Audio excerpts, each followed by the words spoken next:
മാധ്യമപ്രവർത്തകൻ PM നാരായണൻ ടെലിഫോണിൽ ചേരുകയാണ്. നമസ്കാരം സർ.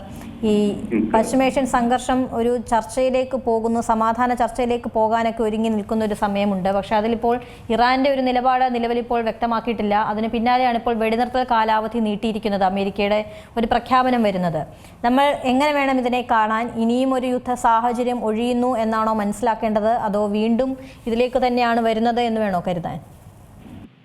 ഈ യുദ്ധ സാഹചര്യം തൽക്കാലം മാറി എന്ന് വേണമെങ്കിൽ പറയാം. പക്ഷേ മുൻപുണ്ടായിരുന്നതിനേക്കാൾ കൂടുതലായിട്ടുള്ള ഒരു അപകടം ഇപ്പോൾ പതിയിരിക്കുന്നുണ്ട് അവിടെ. കാരണം ഇറാനിൽ തന്നെ ഈ രണ്ട് ഫാക്ഷൻസിനിടയിലുള്ള സംഘർഷം വർദ്ധിക്കുന്നതിന്റെ സൂചനയാണിത്. അതായത് ചർച്ചയാവാം എന്നുള്ളൊരു മോഡറേറ്റ് ഫാക്ഷനും ഈ റെവല്യൂഷണറി ഗാർഡ്, അതായത് ഇറാന്റെ റെവല്യൂഷണറി ഗാർഡാണ് അവിടുത്തെ ഇത്തരത്തിലുള്ള ചർച്ചകളെയെല്ലാം നിയന്ത്രിക്കുന്നത്. അവരാണ് ഈ ഹൂതി, ഹിസ്ബുള്ള, ഹമാസ് എന്നീ പ്രോക്സി സംഘങ്ങളെ ഇത്രയും കാലം നിയന്ത്രിച്ചു പോയിരുന്നത്. അവർക്ക് കൂടുതൽ ആധിപത്യം കൈക്കിട്ടുന്ന ഒരു രീതിയിലാണ് കാര്യങ്ങൾ ഇപ്പോൾ അവിടെ നീങ്ങുന്നത്. അതുകൊണ്ടാണ് പ്രസിഡന്റും അതേപോലെ ഫോറിൻ മിനിസ്റ്ററും ഇത്തരത്തിലുള്ള ചർച്ചകൾക്ക് ആവാം എന്നുള്ള ഒരു അഭിപ്രായത്തിലെത്തുമ്പോൾ പോലും ഇറാനിൽ നിന്നും ആരും അതിൽ പങ്കെടുക്കാൻ വേണ്ടി പാകിസ്ഥാനിൽ എത്താതിരുന്നത്. ഇത് ഈ യുദ്ധ സാഹചര്യത്തെ മറ്റൊരു തലത്തിലേക്ക് മാറ്റുന്നുണ്ട്. അത് എന്താണെന്ന് വെച്ചാൽ പ്രധാനമായും ഇറാന്റെ ന്യൂക്ലിയർ പ്രോഗ്രാമിനെയാണ് അമേരിക്ക ഇത്രയും കാലം ലക്ഷ്യം വെച്ചിരുന്നത്.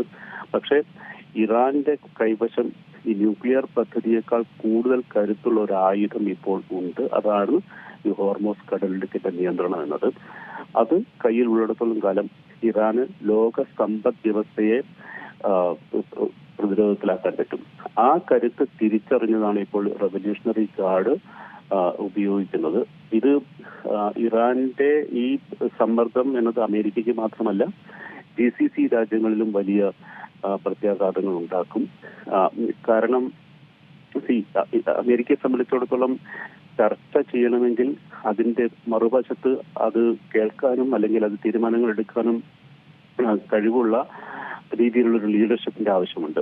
അതാണ് അമേരിക്ക ആദ്യഘട്ടത്തിൽ തന്നെ ഇല്ലാതാക്കിയത് ഇറാനിൽ. ഇപ്പോൾ കാര്യങ്ങളുടെ നിയന്ത്രണം എന്നത് ഈ റെവല്യൂഷണറി ഗാർഡിന്റെ കയ്യിലാണ്.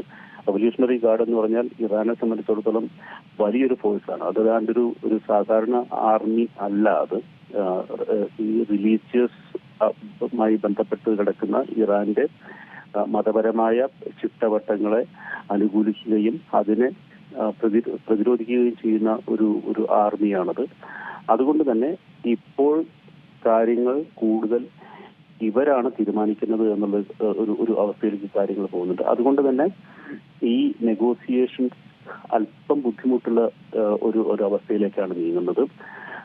കാരണം അവർക്ക് ഇപ്പോൾ കാര്യങ്ങൾ വളരെ വ്യക്തമാണ്. ഇത് റെവല്യൂഷണറി ഗാർഡിന്റെ തന്നെ നേരത്തെ പറഞ്ഞ പോലെ എക്സ്റ്റൻഷനാണ്. നമ്മൾ നേരത്തെ സൂചിപ്പിച്ച പോലെ ഈ ഹൂതിയും ഹമാസും ഹിസ്ബുള്ളയും എല്ലാം. ഇപ്പം ഈ സന്ദർഭത്തിൽ ട്രംപിന് തീർച്ചയായിട്ടും ഒരു വെടിനിർത്തൽ, അതായത് ഇപ്പം അനൗൺസ് ചെയ്തതനുസരിച്ച് ഒരു ഇൻഡെഫിനിറ്റ് വെടിനിർത്തലാണ് പ്രഖ്യാപിച്ചിട്ടുള്ളത്. അത് തീർച്ചയായിട്ടും ലോകത്തെ സംബന്ധിച്ചിടത്തോളം വലിയൊരു പ്രധാന കാര്യം തന്നെയാണ്. പക്ഷെ ഇത് എത്രത്തോളം ഇങ്ങനെ മുന്നോട്ട് പോകും, അല്ലെങ്കിൽ ഇറാൻ റെവല്യൂഷണറി ഗാർഡിന്റെ ഭാഗത്തു നിന്നുള്ള സമ്മർദ്ദം വർദ്ധിക്കുകയാണ്, എത്ര കാലം മുന്നോട്ട് പോകും എന്നുള്ളത് നമുക്കിപ്പോൾ പ്രെഡിക്റ്റ് ചെയ്യാൻ പറ്റില്ല. പ്രത്യേകിച്ചും സൈഡ് ബെഞ്ചിലിരുന്ന് ഈ കളികളെല്ലാം കാണുന്ന ഇസ്രായേലിനെ സംബന്ധിച്ചും ഇതൊരു വലിയ സൂചനയാണ്.